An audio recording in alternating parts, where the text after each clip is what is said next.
నమస్తే, welcome to our channel. నేను సిరి. మోదీ గారు అయితే కొన్ని వ్యాఖ్యలు చేశారు. అంటే ఫ్యామిలీస్ కి ప్యాలెస్లు కడుతున్నారు అని అయితే కొన్ని వ్యాఖ్యలు చేశారు. అయితే ఇది ఎవరి మీద చేశారు, ఎందుకు చేశారు అనేది మనకు వివరించడానికి మనతో పాటు ఉన్నారు ప్రముఖ సీనియర్ జర్నలిస్ట్ డివిఎస్ గారు. నమస్కారం సార్. నమస్తే అమ్మా. సార్, మోడీ గారు అయితే కొన్ని వ్యాఖ్యలు చేశారు. ఏంటంటే ఫ్యామిలీస్ కి ప్యాలెస్లు కడుతున్నారు అంటే ఇది ఎవరిని ఉద్దేశించి అన్నారు, అసలు ఎందుకోసం అన్నారు? అంటే ఇక్కడ తెలంగాణకి ఇక్కడ సభలో అయితే ఈ వ్యాఖ్యలు అయితే చేశారు. ఎవరి గురించి ఇలాంటి వ్యాఖ్యలు చేశారు సార్ అసలు? నరేంద్ర మోడీ ఈరోజు సంగారెడ్డి పర్యటనలో చేసినటువంటి కామెంట్స్ ప్రకంపనలు సృష్టిస్తున్నాయి, భూకంపాలు సృష్టిస్తున్నాయి. కొంతమంది ఎవరైతే కుటుంబ పార్టీలు ఉన్నాయో పరివార్ రూల్ అంటూ ఆయన, అంటే నరేంద్ర మోడీకి కుటుంబం లేదు, ఆయనకి కుటుంబం బాధలు తెలియదు అన్నట్టుగా ఆయన ఏదో విమర్శించింది కాంగ్రెస్ పార్టీ. ఆ విమర్శించినప్పుడు నాకు 140 కోట్ల మంది నా కుటుంబం అంటూ, దేశమే నా కుటుంబం అంటూ ఆయన తిప్పికొట్టారు. ఈరోజే కాదు, మనం గత కొన్నేళ్లుగా చేస్తున్నాడు అన్నమాట. కుటుంబ పార్టీల పాలన పీడ విరగడించడమే తన లక్ష్యమని, బీజేపీ లక్ష్యమని ఆయన చెప్తున్న దాంట్లో గత ఎన్నికల్లో చూసాం. అసెంబ్లీ ఎన్నికల్లో కేసీఆర్ ఓటమికి అదే ప్రధాన కారణం. ఏది? కుటుంబ పాలన. కేసీఆర్, కవిత, హరీష్ రావు, కేటీఆర్ ఎలా కుటుంబ పాలన పైన ప్రజల్లో వ్యతిరేకత పెంచాయి మోడీ వ్యాఖ్యలు. ఇప్పుడు రేపటి పార్లమెంట్ ఎన్నికలకు కూడా కుటుంబ పాలననే టార్గెట్ చేస్తున్నారన్నమాట. ఆయన ఏమంటున్నారు? మోడీ నేషన్ ఫస్ట్ అంటున్నారు. తనకి దేశమే ఫస్ట్, వాళ్ళకేమో ఫ్యామిలీ ఫస్ట్. ఎవరి కాళ్ళు అర్థం చేసుకోవటమే. రాహుల్కి బహుశా కాంగ్రెస్ పార్టీ, సోనియా, నెహ్రూ అది ఫ్యామిలీ రూల్ అన్నట్టుగా వాళ్ళ ఫ్యామిలీ ఫస్ట్ అని. కేసీఆర్, కేటీఆర్, హరీష్ రావు వీళ్ళ ఫ్యామిలీ ఇది కల్వకుంట్ల ఫ్యామిలీ ఫస్ట్ అని. జగన్మోహన్ రెడ్డి, రాజశేఖర్ రెడ్డి, షర్మిల, ఇట్లా వీళ్ళ ఫ్యామిలీ. ఇట్లా కుటుంబ పార్టీలను టార్గెట్ చేయడమే తీసుకున్న దీంట్లో కాశ్మీర్ నుంచి కన్యాకుమారి దాకా కుటుంబ పాలనే. అంటే ఎక్కడ ఫరూక్ అబ్దుల్లా దగ్గర నుంచి బిగిన్ చేశాడు. వరుస పెట్టి అన్ని రాష్ట్రాల్లో ఏ ఫ్యామిలీలు అయితే రాజ్యం వెళ్తున్నాయో ఆ ఫ్యామిలీని టార్గెట్ చేశాడు. ఇప్పుడు శరద్ పవార్, ఆయన కూతురు ఉంటుంది సుప్రియా పూలే, ఇలా వీళ్ళందరినీ కూడా మనం చూస్తున్న దీంట్లో. ఇప్పుడు మోడీ గారి మెసేజ్ ఎలా ఉన్నా ఆయన ఏమన్నారు? ఈ కుటుంబ పార్టీలు ప్యాలెస్లు కట్టుకుంటున్నాయి, ఒక్కొక్కడు ఏంటి 100 కోట్ల భవంతుల్లో తప్ప ఉండరా అంటూ ఆయన ఈ ప్యాలెస్లను కూడా టార్గెట్ చేసేసరికి ఒక్కసారిగా మరి జగన్మోహన్ రెడ్డి గారికి కూడా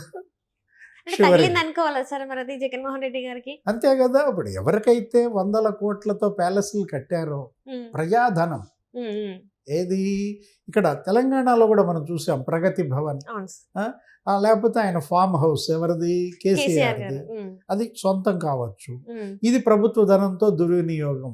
సీఎం గారు ఎంత పెద్ద హౌస్లోనే ఉంటే గొప్ప. అక్కడ ఏపీలో కూడా అదే జరుగుతుంది. ఆంధ్రప్రదేశ్లో ఋషికొండ ఎంతది? 450 కోట్లు. పేరుకేమో టూరిజం ప్రాజెక్ట్ అని చెప్తారు, మళ్ళా ఏమంటారు? సీఎం గారు ఒప్పుకుంటే సీఎంఓ అంటారు. పర్యాటకంగా అతిథి గృహాల నిర్వహణకు అన్ని 100 కోట్లు అవసరమా? అది ఎలా సర్వైవ్ అవుతుంది? అది ఎలా మళ్ళీ రికవర్ అవుతుంది? అంత అమౌంట్ రాదు కదా. అది పర్యాటకం అనేది ముసుగు. ముఖ్యమంత్రి గారే అధికార దుర్వినియోగం. అక్కడ ఏదో బాత్రూములు, వాటిలో వేసిన టైల్స్, అక్కడ ఉన్న కంబోర్డ్లు ఒక్కొక్కటి 15 లక్షలు 25 లక్షలు అంటున్నారు. వాటికి ఇంత ఖర్చు చేశారంటే అది పర్యాటకం ఎట్లా అవుతుంది సార్? మరి ఏంటి విలాస జీవితం? ఎందుకు ఈ విలాస జీవితం? పాలకుల వీళ్ళు విలాసాల్లో ఊరేగేవాళ్ళ అనేది వాళ్ళ ప్రశ్న అన్నమాట. పాలకుడు అంటే సేవకుడు కదా. ఈ సేవకులకు రాజభవంతులు అవసరమా? ఇప్పుడు జగన్మోహన్ రెడ్డి గారు అంటే ఇక ఆయనకు అసలు దగ్గర 5 రాష్ట్రాల్లో 9 నగరాల్లో ప్యాలెస్లు అంటారు. ఇప్పుడు బెంగళూరు తెలుసు నీకు, యలహంక ప్యాలెస్ 28 ఎకరాలు అంటారు. హెలికాప్టర్లో ఫోటోలు తీసి దాన్ని తెలుగుదేశం పార్టీ ఎప్పుడో బయటకు వదిలింది. ఏంటి? దగ్గర ఒక 70,000 కుటుంబాలు ఉండొచ్చు అంట దానిలో, 28 ఎకరాల్లో. అదే కాదు, ఇక్కడ లోటస్ పాండ్లో కట్టారు, అది ఒక ప్యాలెస్. 400-500 కోట్లు ఏది కదిలిచ్చినా కూడా ఒక్కొక్క బిల్డింగ్ ఒక్కొక్క ప్యాలెస్ చూస్తుంటే ఇది 63,000 స్క్వేర్ ఫీట్ అంట. 40,000 కుటుంబాలు ఉండొచ్చు అన్నమాట దీంట్లో. ఏంటి అక్కడే థియేటర్స్, అందులోనే చర్చిలు, అందులోనే జిమ్, అందులోనే కోర్టులు, షటిల్ కోర్టులు. ఇక్కడ తాడేపల్లి ప్యాలెస్ తెలుసు, అది 2 ఎకరాలు అంటారు. ఇక ఎస్టేట్ ఎక్కడ ఇడుపులపాయ ఎస్టేట్, అది 1000 ఎకరాలు అంటారు. ఇప్పుడు పులివెందుల్లో ఇంకో ప్యాలెస్. మనం ఎంత, మనకు కావాల్సింది 6 అడుగులు అంటారు, చనిపోతే అంతే మనకు సార్. పాతేయటానికి. ఇప్పుడు అది కాదు కదా, ఇన్ని 100 కోట్ల భవంతుల్లో తప్ప ఈ పాలకులు నివసించరా? వీళ్ళకి సామాన్యుల కష్టాలు ఎలా తెలుస్తాయి? రైట్. ఇప్పుడు జగన్మోహన్ రెడ్డి ఆయన తాగే వాటర్ బాటిల్ ఖరీదు కూడా 5,000 అంటారు. అవును సార్. లోకేష్ బాబు వాళ్ళందరూ కూడా మనం చూసాం. ఆయన వేసే ప్యాంట్ ఖరీదు 1,25,000 అంటారు. ఆయన వేసే చెప్పుల ఖరీదు 1,00,000 రూపాయలు అంటారు. ఇలా ఇంత ధనిక దర్పం ఎందుకు? మళ్ళా జగన్మోహన్ రెడ్డి పేదలకు పెత్తందారులకు మధ్య అదే యుద్ధం యుద్ధం అంటారు. అంటారు. వాళ్ళ చెల్లి షర్మిలే అంటోంది, సునీతే అంటోంది కదా, పెత్తందారు నువ్వైతే నువ్వు మళ్ళా పేదల పెత్తందారుల యుద్ధం ఏంటి అని ఆమె అంటోంది. విలువలు విశ్వసనీయత లేనివాడు మా అన్న అని ఎవరు చెప్తున్నారు? చెల్లెళ్ళే చెప్తున్నారు. మళ్ళా ఈయన పబ్లిక్ డయాస్ మీద విలువలు అంటాడు, విశ్వసనీయత అంటాడు. నాక చెల్లెళ్ళు అంటారు. అది కదా ఇప్పుడు ఇవాళ ప్రజల్లో చర్చ దాని మీద జరుగుతోంది. ఇప్పుడు నరేంద్ర మోడీ వ్యాఖ్యలు మళ్ళా దుమారం లేపాయి. అంటే ఇక్కడ మాజీ ముఖ్యమంత్రికి అక్కడ ఉన్న ముఖ్యమంత్రికి ఇద్దరిని కలిపి అన్నారు అని అనుకోవచ్చా సార్? మరి ఈ వ్యాఖ్యలు వీళ్ళే కాదు, మొత్తం దేశవ్యాప్తంగా ఎలా ఈ కుటుంబ పార్టీలు దోచేశాయి. Right right.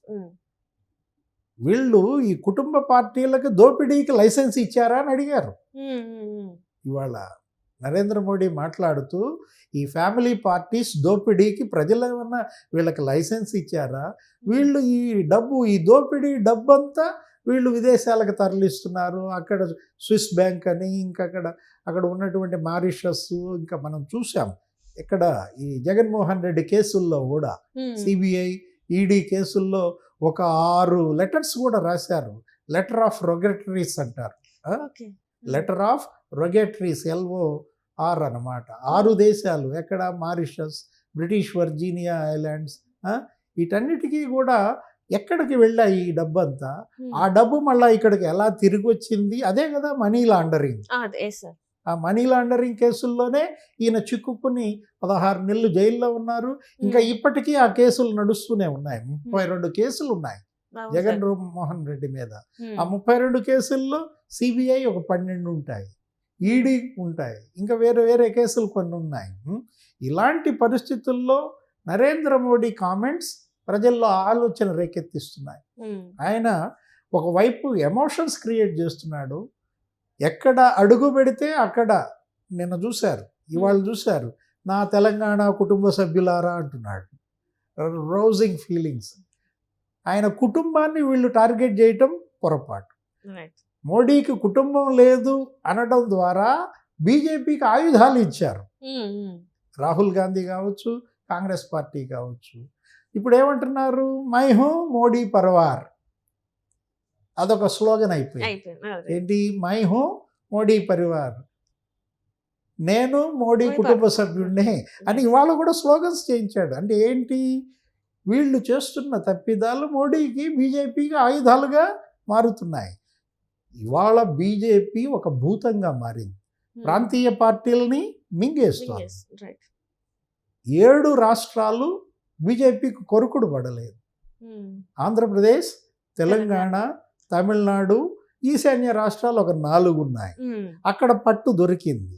ఇక్కడ ఈ 3 రాష్ట్రాలు ఇప్పుడు కొడుకుడు పడతలేదు. ఏది? తెలంగాణ, ఆంధ్రప్రదేశ్, తమిళనాడు మీద కన్నేశాయి. తెలంగాణలో ఇప్పుడు బీఆర్ఎస్ని మింగేయటమే లక్ష్యంగా పెట్టుకుంది. బీఆర్ఎస్ స్థానాన్ని ముందు ఆక్రమిస్తే, ప్రధాన ప్రతిపక్షంగా తెలంగాణలో బీజేపీ మారితే, కాంగ్రెస్ని నెక్స్ట్ టార్గెట్గా తీసుకోవటం మోడీ వ్యూహం అన్నమాట. ఇప్పుడు మోడీ మొత్తం ఈ పరివార్ పార్టీస్ని టార్గెట్ చేస్తున్నారు. కుటుంబ పాలన మీద ధ్వజమెత్తుతున్నాడు.